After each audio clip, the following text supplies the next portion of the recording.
अस्सलाम वालेकुम स्टूडेंट्स। उम्मीद करता हूँ कि आप सब खैरियत से होंगे। Sir Saqib here. स्टूडेंट, आज के हम इस टॉपिक में स्टैंजा को डिस्कस करेंगे। स्टैंजा का सवाल पेपर में बच्चों 5 नंबर का आएगा। ओके। और स्टैंजा का मतलब होता है अशार का एक बंद। ठीक है, जैसे कि ये एक बंद है अशार का और ये दूसरा बंद है। ये पेपर में आपको कोई एक बंद दे देगा, कोई एक स्टैंजा दे देगा, उसमें नज़म का नाम नहीं होगा। आपने अशार को पढ़ के, ये जो आपके सामने जो बंद होगा स्टैंजा होगा, इसके अशार को पढ़ के आपने जज कर लेना है कि ये किस नज़म से है। रेन से है, नाइट मेल से है, या वॉट एवर जो भी नज़म हो, या वट एवर जो भी जी नज़म है, आपने उसको क्या कर लेना है, जज कर लेना है। ओके। और जज करने के बाद फिर आपने क्या करना है, रेफरेंस, कॉन्टेक्स्ट, एक्सप्लेनेशन। ठीक है, फिर आपने इसको लिखना है। तो ये 5 नंबर को कुछ इस तरीके से डिवाइड किया है कि एक नंबर रेफरेंस का, यानी कि हवाला जात में ये बताया जाता है किस नज़म से है और उसका शायर का क्या नाम है। दूसरा है जी मरकज़ी ख्याल। ठीक है, मरकज़ी ख्याल, ये नज़म का मरकज़ी ख्याल यानी कि है क्या। ठीक है। और 2 नंबर है जी तशरीक। और तशरीक आप सबको ही पता है क्योंकि आप उर्दू भी पढ़ते हैं, उर्दू सब्जेक्ट भी पढ़ते हैं आप, तो उर्दू में आप यकीनन जो शेर की जो तशरीह है वो आप उसको भी तो करते हैं ना। ठीक है। तो ये स्टूडेंट जो है ना, ये सिलसिला कुछ इस तरीके का है। ओके। तो उम्मीद करता हूँ कि आपको इसको इसकी थोड़ी स्केच की समझ आ गई है। आए अब इस नज़म को हम लोग रीड करते हैं। Okay. I hear leaves drinking rain. मैं पत्तों की आवाज़ें सुनता हूँ जो कि बारिश के कतरों को पीते हैं। I here rich leaves on top. मैं अमीर पत्तों की आवाज़ें सुनता हूँ कि जो कि बुलंदी पर है, यानी कि जो दरख्त की चोटी पर पत्ते हैं, बुलंदी पर हैं, ऊपर वाले पत्ते हैं, उनको अमीर पत्ते कहता है। क्यों अमीर पत्ते कहता है? कहता है क्योंकि ये सप्लाई जो से ना, वाटर की जो सप्लाई है उसको बेहतर तौर पर वसूल करते हैं। और जो नीचे पत्ते हैं ना, उनको गरीब कह रहा है इस नज़म में। आए जी आगे पढ़ते हैं। कहता है ये मैं अमीर पत्तों की आवाज़ें सुनता हूँ जो कि बुलंदी पर है, giving the poor beneath. Beneath कहते हैं बच्चों नीचे, जो कि गरीब पत्तों को नीचे दे रहे हैं, ड्रॉप आफ्टर ड्रॉप, कतरा ब कतरा। This are sweet noise to hear, ये मीठा शोर है सुनने के लिए। दीज ग्रीन लीव्स, ये जो सब्ज पत्ते हैं, ड्रिंकिंग लेयर, ये बारिश के कफत कतरों को करीब से पीते हैं। ठीक है स्टूडेंट, ये है आपका स्टैंजा 1। ये भी आ सकता है, ये भी पेपर में आ सकता है। And when the sun comes out, और जब सूरज बाहर निकलेगा, after this rain shall stop, इस बारिश के रुकने के बाद जब सूरज बाहर निकलेगा, वंडरस लाइट, एक शानदार रोशनी भर देगी हर अंधेरे को। राउंड ड्रॉप, जो कतरे के गिर्द अंधेरा है, हर कतरा, हर कतरे के जो गिर्द अंधेरा है, कहता उसको शानदार रोशनी भर देगी। मैं उम्मीद करता हूं कि जो सूरज है वो बड़ा शानदार चमकेगा, ब्राइट चमकेगा। ठीक है। It will be a lovely site, और ये एक प्यारा मंजर होगा। ठीक है स्टूडेंट, चाहे पेपर में ये स्टैंजा आए, चाहे पेपर में ये स्टैंजा आए, आपने एक ही रेफरेंस और एक ही कॉन्टेक्स्ट याद करके लिखना है। These lines have been taken from the poem Rain, written by W.H. William Henry Davies. This short poem is a musical display. ये जो मुख्तसर सी नज़म है ये म्यूजिक को पेश करती है बारिश के। बट इट, लेकिन ये दिखाती भी है मिजरीज, गुर्बत, एक गरीब बेघर आदमी की। यानी कि शायद इसमें ये जिक्र कर रहा है, कहता है कि एक गरीब बेघर, यानी कि जो दरख्त, उसी दरख्त के नीचे बैठा हुआ है। ठीक है, कहता है उसके लिए तो बड़ी प्रॉब्लम है, जो कि मुब्तला है वेट वेदर, गीले मौसम से। ताहम वो सुनता है म्यूजिक, जो कि बारिश के गिरने की आवाज़ पैदा करती है। On the leaves of trees, दरख्तों के पत्तों पर, लीव्स पत्ते। ही ऑल्सो होप्स, वो ये भी उम्मीद करता है कि जो मंजर है सूरज के चमकने का बारिश के बाद, will be short source of happiness, वो खुशहाली का यकीनन ज़रिया होगा। यानी कि वो कहता है कि जब सूरज बाहर निकलेगा बारिश रुकने के बाद, तो जो गरीब आदमी है उसको भी हौसला हो जाएगा, और जो कुदरती तौर पर जो माहौल है वो बड़ा शानदार हो जाएगा। ठीक है स्टूडेंट, तो ये रेफरेंस और कॉन्टेक्स्ट आपका हो गया। आज एक्सप्लेनेशन याद रखिएगा, ये दोनों स्टैंजा की रेफरेंस भी एक है, कॉन्टेक्स्ट भी एक है, लेकिन एक्सप्लेनेशन डिफरेंट है। ठीक है जी, इसकी ये वाली एक्सप्लेनेशन है और इसकी ये एक्सप्लेनेशन। ओके, आए ज़रा रीड कर लेते हैं इसको जल्दी से। द पोइट सेज दैट, शायर ये कहता है कि वो सुनता है पत्ते which are full of rain, जो बारिश से भरे हैं, विच ही सेज दैट, वो कहता है कि जो अमीर पत्ते हैं, टॉपर हैं, फुल ऑफ वाटर, पानी से भरे हुए हैं। The sprinkling of water which fall drop, कहता है ये जब बारिश गिरती है पत्तों पर कतरा कतरा करके, कहता है वो एक पैदा करती है स्वीट नॉइस, मीठा शोर। बट द पुअर सिटिंग, लेकिन जो उस दरख्त के नीचे गरीब आदमी बैठा हुआ है, सफ़र वो मुब्तला हो जाता है वेट कोल्ड वेदर, यानी गीले मौसम में, सर्द मौसम में। तो ये, क्योंकि इन लाइंस में इसने यही जिक्र किया है तो उसके मुताबिक तशरीह होगी, और इस स्टैंजा में उसने सूरज के निकलने का शानदार मंजर का बयान किया है, और इसकी तशरीह को हम स्टूडेंट रीड कर लेते हैं। Okay, when the sun appears again, कहता है जब सूरज बाहर निकलेगा दोबारा, आफ्टर द रेन स्टॉप, इस बारिश के रुकने के बाद, द ब्यूटीफुल लाइट, कहता है शानदार रोशनी, ब्राइटेंस, चमकेगी, एंड स्पार्कल्स ईच ड्रॉप, और हर कतरे को भी चमकदार कर देगी, रोशन कर देगी। इन द एंड, आखिर में, शायर उम्मीद करता है कि जो सूरज है, विल शाइन, वो चमकेगा, फुल ब्राइटनेस, रोशन, सही रोशन होकर, और जो सीन है, जो मंजर है, विल बी लवली, वो प्यारा होगा।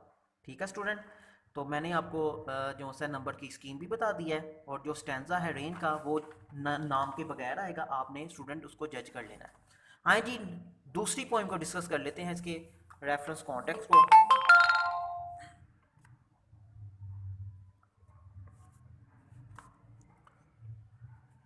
नाइट मेल मालगाड़ी, बच्चों जो रात को ट्रेन माल लेकर एक मुल्क से दूसरे मुल्क में, एक शहर से दूसरे शहर की तरफ जो जाती है, उसे कहते हैं मालगाड़ी। ये उसकी सिफात बयान कर रहा है शायर इस नज़म में। ओके, आए जी, पढ़ लेते हैं।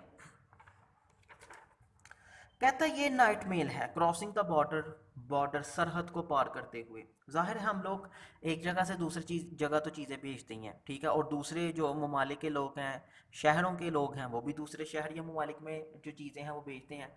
तो ये किसके ज़रिए भेजी जाती हैं, किसके ज़रिए ट्रांसफ़र होती है जी? ये मालगाड़ी के ज़रिए, ठीक है, और ये रात को चलती है और बड़ी वक्त पर पहुँचती है। तो इसकी सिफात इसने बड़ी खूबसूरत तरीके से बयान की हैं, आए ज़रा देखते हैं। कहता है ब्रिंगिंग द चेक, चेक लाते हुए, पोस्टल ऑर्डर लाते हुए, लेटर्स फॉर रिच, अमीरों के लिए खतूत हैं, लेटर फॉर द पुअर, गरीबों के लिए खतूत हैं, the shop at the corner, कहता है उस दुकान के लिए भी है जिसकी कोने पे है, द गर्ल नेक्स्ट डोर, और उस लड़की का भी लव लेटर है जिसका उस शॉप से अगला दरवाज़ा है। पुलिंग अप बिटॉक, बिटॉक जगह का नाम बताया गया, कहता है उसकी चढ़ाई चढ़ते हुए, यानी कि वो चढ़ाई भी चढ़ती है, ठीक है। स्टेडी क्लाइम, ठीक है, एक सीधी चढ़ाई आती है, चढ़ाई, क्लाइम का मतलब होता है चढ़ाई, क्योंकि मालगाड़ी के लिए चढ़ाई चढ़ना एक मुश्किल है, तो उसने ये भी सिर्फ उसकी बयान कर दी। कहता है ये चढ़ाई चढ़ती है, बड़ी मुश्किल तरीके से चढ़ती है। ग्रेडियंट्स अगेंस्ट हर, रुकावटें उसके खिलाफ होती हैं, but she is on time, लेकिन वो वक्त पर पहुंचती है। पास्ट कॉटन ग्रास, कहता है ये कपास, ये जो रुई के जो से खेत हैं, कहता है उससे गुजरती है। मूरलैंड बोल्डर, मूरलैंड बोल्डर का मतलब होता है पथरीली ज़मीन, छोटे छोटे पत्थर। मूरलैंड का मतलब होता है बंजर, ओके, और ये कहते हैं पथरीली, पथरीली और बंजर ज़मीन गुजरती है। शॉवलिंग वाइट स्टीम, स्टीम का मतलब होता है स्टूडेंट धुआं, सफ़ेद धुआं फेंकते हुए, शॉवलिंग कहते हैं फेंकते हुए, अपने शोल्डर से ये गुजर जाती है।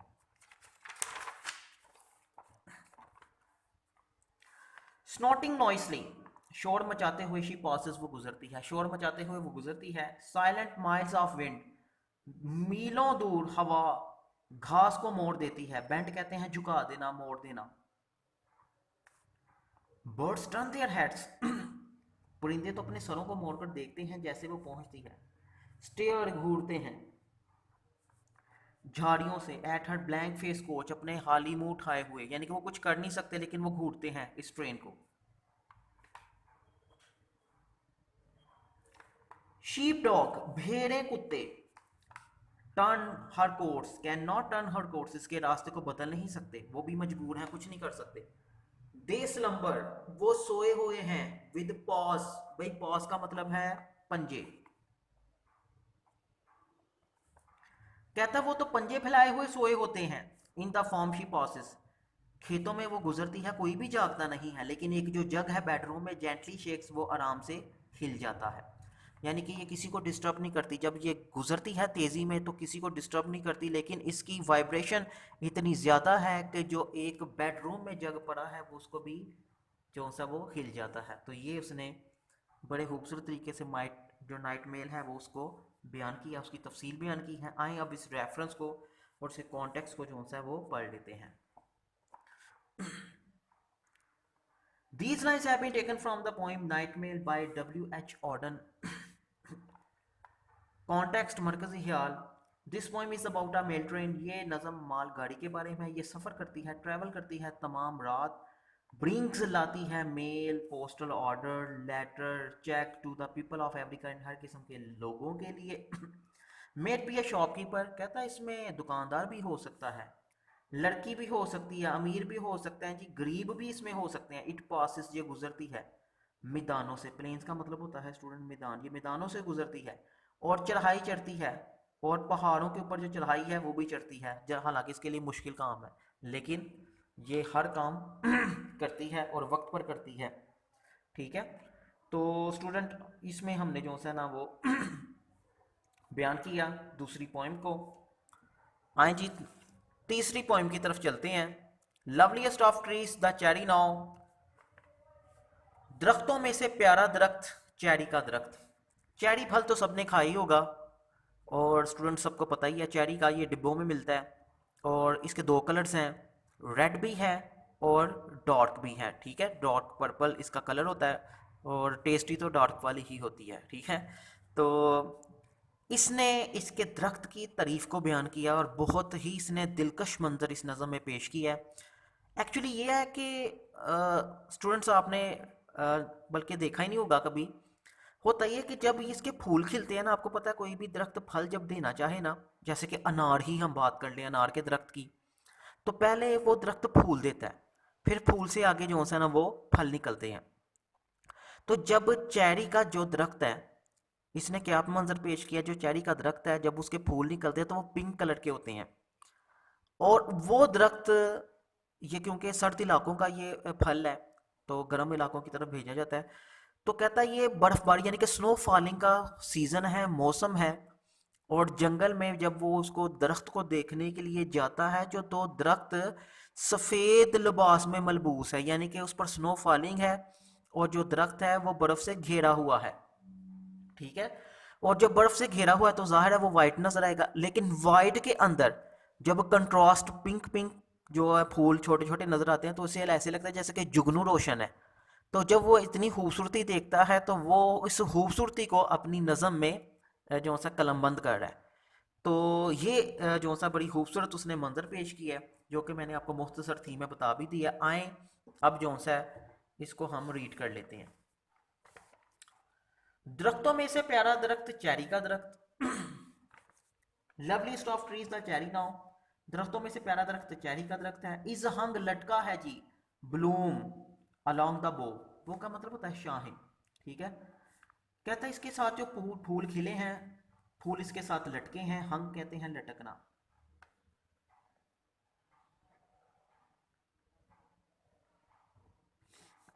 और खड़ा है, वुडलैंड राइड, राइड का मतलब होता है रास्ता, जंगल के रास्ते में खड़ा है, पहने हुए, वाइट फॉर ईस्टर टाइड, भाई ईस्टर तखवार है।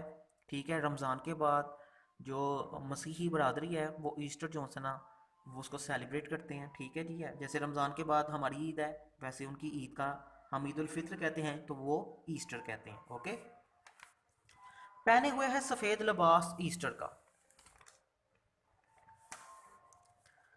No of my 3 score years and 10, कहता अब मेरे 70 सालों में से, 3 स्कोर का मतलब है 60 साल,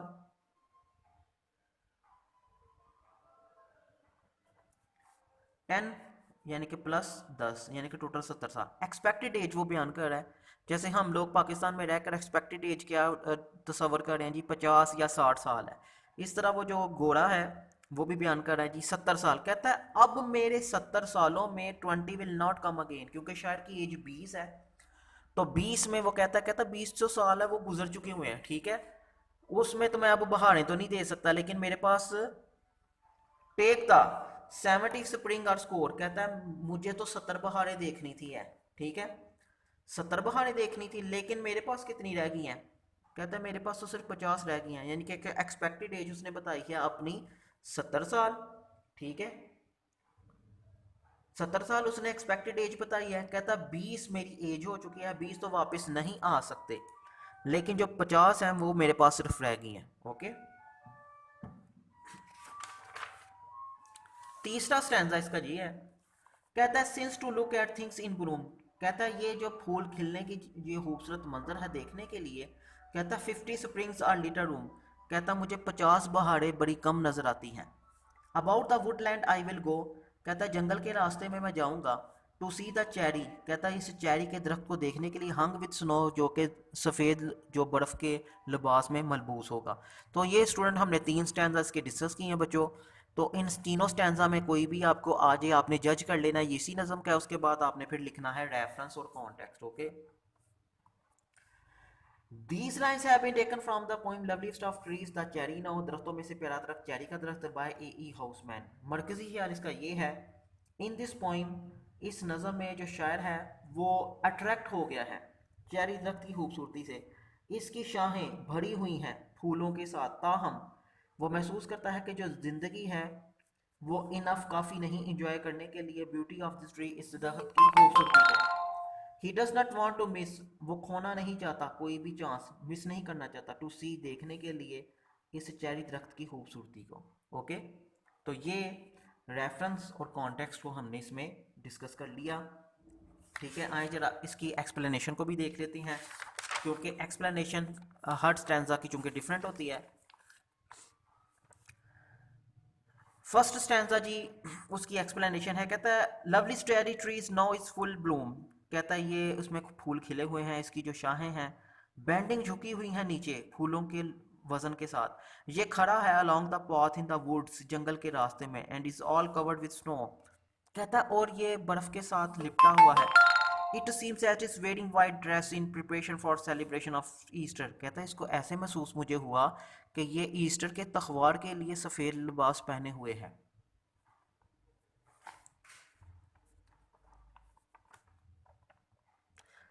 आगे जी दूसरा एक्सप्लेनेशन क्या कहता है, कहता पोइट रिग्रेट्स डैट, शायर ये अफसोस करता है कि he has lost his early springs, कि वो जो 20 साल में जो मौसम बहार थी उसको खो चुका है।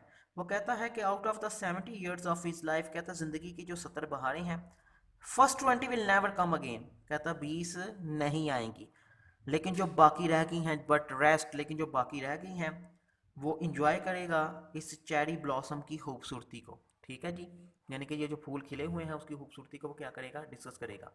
तो स्टूडेंट ये था जी 3 पोइम्स का स्टैंजा। इंशाल्लाह नेक्स्ट टॉपिक में आपसे मज़ीद जो नेक्स्ट पोइम्स के साथ मुलाकात होगी। उम्मीद करता हूँ कि आपको आज के लेक्चर की अच्छी समझ आई होगी। मैंने आपको मॉक्स की जो सा वो तरतीब भी बता दी, और ये सवाल किस तरीके का आ गया वो भी आपको बता दिया। ठीक है, तो इसको बड़े ध्यान से आपने याद करना है। इंशाल्लाह नेक्स्ट टॉपिक में आपसे मुलाकात होगी। अपना ख्याल रखिएगा। अल्लाह हाफिज़। वीडियो पसंद आई तो लाइक करें, अपनी राय कमेंट करें। ऐसे ही मजीद वीडियोस के लिए हमारा चैनल सब्सक्राइब करें और बेल का आइकन दबाएं ताकि आपको हर वीडियो का नोटिफिकेशन मिलता रहे।